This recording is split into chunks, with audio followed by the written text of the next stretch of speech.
Greetings, kind people. My name is Arun Batish, and I head the human resource for this French fashion label, Lekune Hemant India Private Limited. I'm sure while we're talking here, a lot of people come from the export background, and there are like plenty of people who comes to interviews every day, and they said, oh, it's an export house, and every time I have to tell them that please, we are not an export house, we are a fashion house. So I need to tell them what is the difference between a fashion house and an export house. Nothing insulting in any way, but the whole idea, I'm coming to the point why my utility as an HR comes into fray. You see a lot of export houses in India. Subsequently, they have their production unit somewhere, they have a design studio somewhere, and they have a corporate setup somewhere here. So our vision of having this company in India, having this fashion house, was to work it on a regime of how it works in Europe. We wanted to have a design studio, corporate setup, and subsequently production unit at the same place. Now, as an HR, it's not an easy job.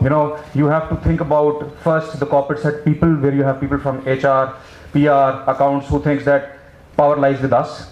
There are other people who are like merchandisers, graphic designers, fashion designers, who think that they are the creative genius of the world. So nothing applies to them, no rules in the company. And third unit, which is the most critical one, is the workers. And I need not to tell them, they think that they are all managers and presidents of India. So as an HR, it becomes an easy and a difficult task to manage all three, and thank heavens we've been able to successfully do that part. Now, picking up what Mr. Dheer said and Sir said, Mr. Dheer said one important thing, that what is more important? It's the man behind the gun. With my utmost regard, I beg to differ on this one. It's not the man, it's the brain behind the gun that is more important, that only wants to kill. Imagine you're in a war and the gun, the trigger does not blow off. What are you going to do? The brain is more dangerous. Who's going to kill that other person? And subsequently, as Sir said, that typically HRs are regarded as the one who are very conventional. So I wanted to break free from conventional PPT presentation. And if somebody can help me out, I have a cylindrical vision. So I wanted to go into the audience and then probably give my presentation. Can anyone come here? Mr. Das, my kind friend.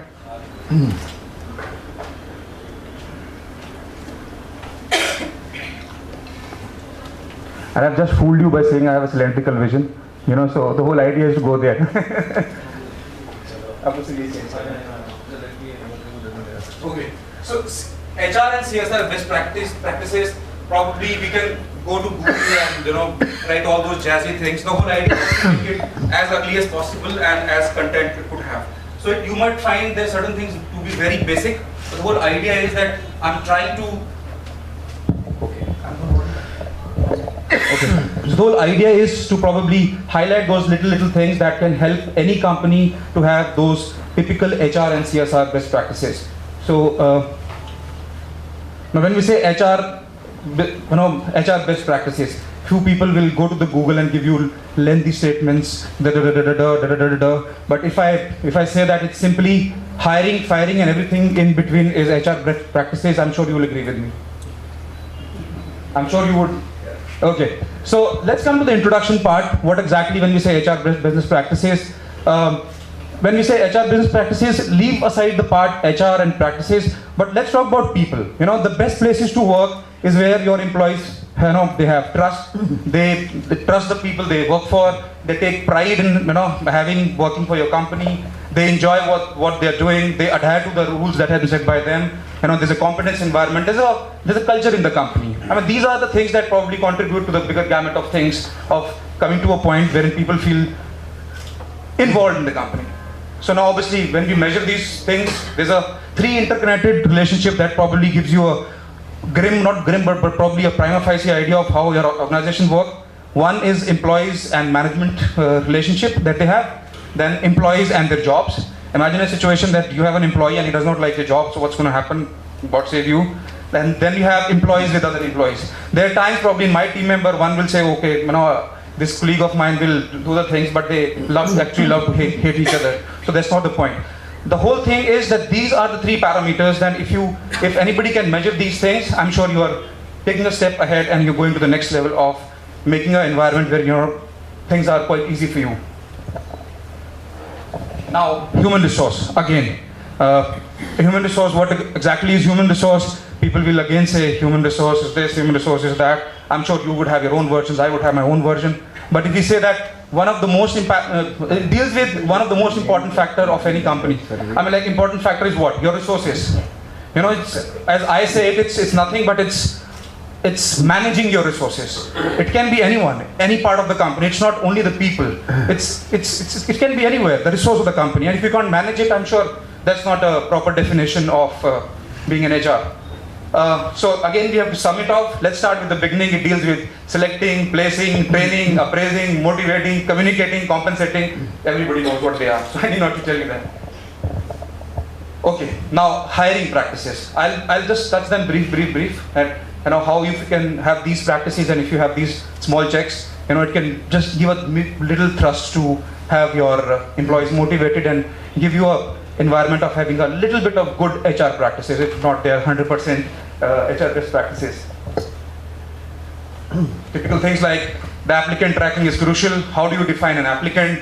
How do you accept unsolicited applications? How long do you keep applications? When a position is available, do you review previously received applications? I'm sure you all do. But these are those small basic things. If you do, they will give the major thrust. When you have under recruiting, you know, typical things like, you know, are the job opportunities made equally available to individuals without regard of the race, color, national origin, religions? The whole idea is to just create an environment of neutrality, you know, where people feel that yes, they are welcome in the company. Pre-employment things, I'm sure everybody does. Pre-employment reference check, medical checks, pre-employment requirement that probably every company thinks of when they want to hire any particular aspirant for any particular position. Again, the same thing is the applicant and hiring process centralized. These are those basic things that you normally do while screening up a candidate. The same things, criminal records, physical checkups. Okay, then the important aspect. I mean, there are a lot of times where, like, if you see in the present day scenarios, people hire people, but at the same time, there are no specific reasons when you don't hire any people. A lot many times these days it's the references that work on, but when you ask any human resource manager, why have you not recruited him, there's no substantial improvement. He will come with an answer, I didn't like his attitude, you know. He was too cocky and I didn't like the way he was presenting himself. I didn't like the way he was, you know, giving me answers and all. But I guess if you go through those typical basic things wherein your job description is defined, you've been accurately described the essential functions of the job, then do they specify the minimum job-related qualifications. Those setting up those basic things right. If they're set right, I'm sure you're recruiting the right person in the company. Interviews, obviously. Now, interviews is a process where, again said, it's most of the time it's opinionated. Normally what happens, the operations guys will clear somebody and saying, oh, I found him to be operationally well, I found him to be technically sound, but HR says, I didn't like his attitude, says he moves out. So, but there has to be a methodology, there has to be something which is concrete. So, let's say if we say, okay. So let's say if we set up the basic right and say that there's a standard evaluation for interview notes, the notes should not contain inappropriate comments, subjective, non-job related comments. Standard evaluation form should be filled out, signed and submitted by the interviewer. Those basic small things, and I guess you'll set the tone right.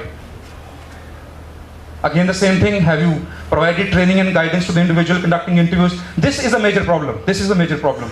I mean, like, as an HR, I've heard certain people saying that within 2 minutes I can judge somebody. How can you judge somebody in 2 minutes? So we've heard those veterans who are in the industry as a human resource professional for 30 years, 2 minutes. You know, they'll conduct 40 odd interviews in 3 hours and say, like, only one is applicable.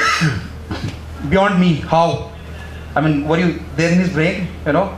But the real thing is, you know, when you have to interview somebody, you have to keep that EQ quotient very high. You know, if you can't associate yourself with his aptitude of handling things from the EQ perspective, I'm sure you're always going to get a wrong hire.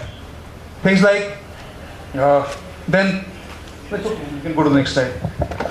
I have to rush also. No, it's okay. So then there are employment policies. Most of the time when somebody walks into the company, what you do, you present a glorified image of a company, that this is the company who does this thing for you, this is the company who does that. You glorify a small job description as if he's going to be a CEO of their particular department. The moment he lands up in the factory, he said, oh my God, where have I landed up? This happens because on the very first day when he came for an interview, you never told these things, that what really happens in the factory, what really happens in the company. If these things are clear, I'm sure he knows where he's coming from. Sorry, coming to. Obviously, this falls on the same gamut. When somebody walks into a company, you tell him that, you have this policies wherein, the compensation, bonus, workers, short-term disability, and all those things that you explain to him. That's part of the same thing. Now, comes to the evaluation part. So obviously somebody is in the company, he's there for a year or so, and then when the time comes of the performance evaluation, typical HR thing, the boss tells you that be politically correct, don't give him a right answer, let him go back. Someone walks into your room and said, what's going to be my increment this year? Now the answer comes from HR. We'll see the performance of a department and compare it with the last fiscal turnover of your particular process and compare it and align it towards the revenue that was forecasted by the CFO, and then come to a conclusion what you're going to get. He walks out. And this is something that you don't want to do. This normally happens. So the whole idea is when you review your people, you review them well, you review them with certain sort of methodology, and so obviously that says conduct your performance evaluation annually, use standardized forms to create consistency, avoid subjective and inappropriate comments that normally comes from the bosses that I didn't find your attitude to be right. What does that has to do with his performance? So the whole idea is to have those things documented.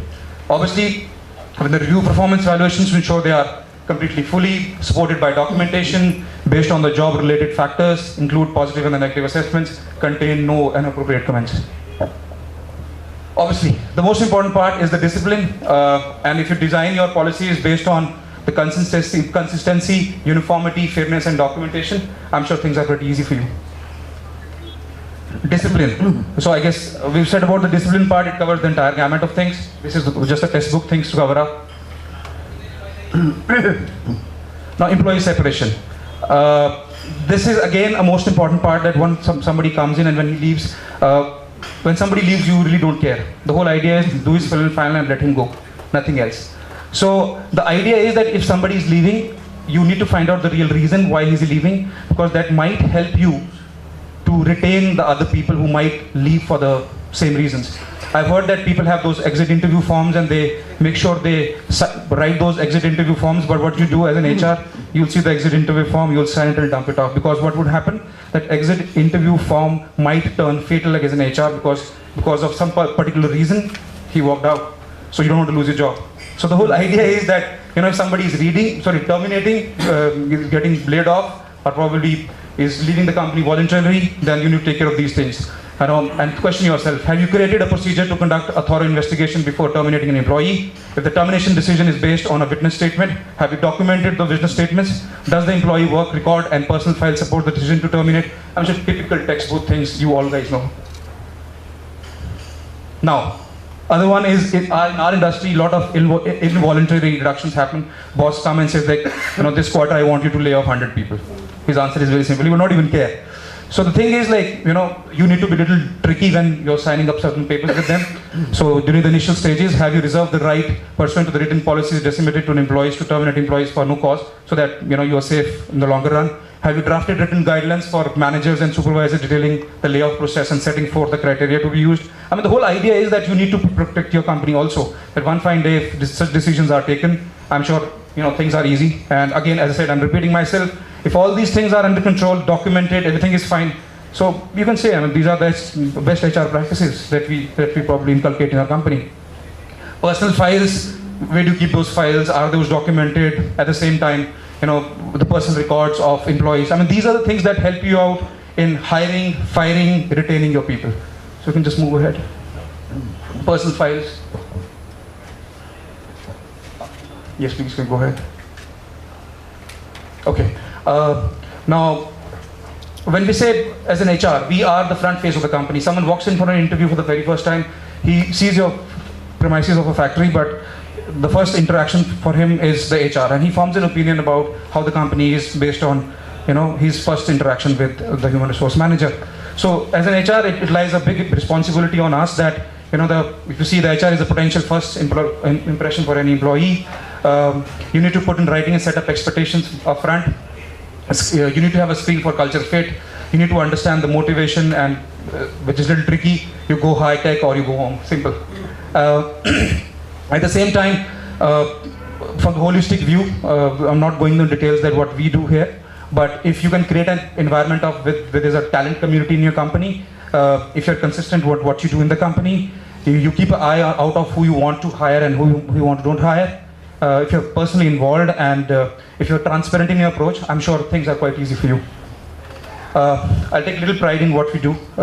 LH, Lekone Hemant India Private Limited, we do certain things apart from what Sir and other people have mentioned. We're very proud to be geeks and geniuses. I mean, even if it's a fitment of imagination, that really helps, you know, that you think that we are the geeks and the geniuses. We think it's a second home. We attract the best talents in the industry. Non-performance is regarded as a recruitment fault. So it's my fault I've recruited somebody who didn't deliver. So it's not your fault, it's probably my fault. It's my recruitment fault. Then we give priorities to thought process, problem solving, working habits, typical things that you find on net, but we actually do that. We project ourselves as a college campus. If anybody has seen our company, so when you come on, it looks like a college campus. You have an ease at the face because you're giving the right environment to work for. And I'm sure that that is something that we are very proud of. And we look for right person with the right skill and right attitude. So this is little things that we do.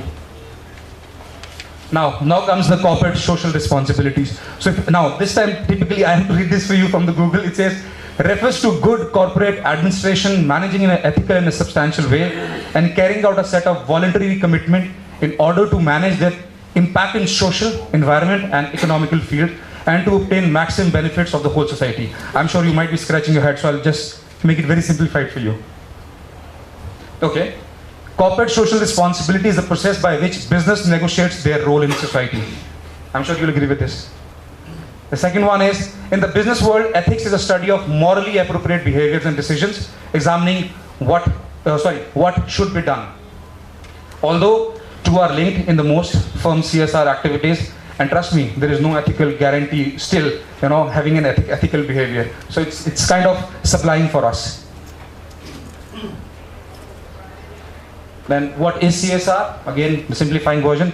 CSR is an extended module for corporate governance based on the fiduciary duties owed to all firms' shareholders. CSR is about how companies manage their businesses process. CSR is responsibility of corporations to go up and below what the line requires them to do. CSR is basically responsibility of corporations to contribute to the better society and cleaner environment. Now, we've said those things, but again, the classification still remains. I mean, if you have to broadly classify, first that comes into our mind, the corporate social responsibility is towards your environment. Any company today, whether it's a small or bigger one, we have large carbon footprints. So there lies a responsibility for us to look out for environment. Philanthropy, the business also practice CSR by donating to national and local charities. This is something which is kind of become a show business for many companies to do philanthropy. But at the same time, if you are actually doing it for the real cause, so this is again one of the things. And having said those things, but one of the aspects that I strongly believe that you have to, from a CSR perspective, one of the most important aspects that still remains with you is your labor practices. Imagine, you are responsible towards your environment. Imagine you are doing philanthropy, but the people who are in the factory and you don't take care about them, you have unfair labor practices and you don't value those people. So I'm sure this is, in a way, this also contribute to the bigger problems. But if you have to sum it off, I guess it makes a lot of sense to look after your labor people also. Now, obviously, there are reasons for CSR activities, why actually we do CSR. The CSR activities are important to and even expected by the public and easily monitored worldwide. That makes a lot of sense for us. CSR activities help organizations hire and retain people. Obviously, that works as a, candy for them. CSR activities contribute to business performance, of course. Then the benefits, obviously, you need to discuss about the benefits also. So it increases the employee loyalty and retention. It increases the quality of product and services. It increases your customer loyalty. It increases the reputation and the brand image of the company. I think the last one is something that every company cares, and about all the other things we really don't know. As Warren Buffett said that, it takes 20 years to build up a reputation, only 5 minutes to ruin it. I strongly believe in that. So if you're doing your CSR activities, please take a note of this one. I can urge you but cannot force you to have this thing coming up. So businesses should not only be responsible morally to the stakeholders, but also to society, environment, and towards a sustainable planet at large. This is what we and I strongly believe. So if you have to conclude, CSR is the heart and soul of modern corporations and is an important standard for corporate governance. CSR is an indispensable mechanism for both increased corporate accountability, profitability, and environment sustainability. CSR is the pole star of modern corporations in order to maintain the integrity of moral fabrics for both inside and outside the corporations while conducting socially responsible businesses. Thank you so much. Thank you so much for having me.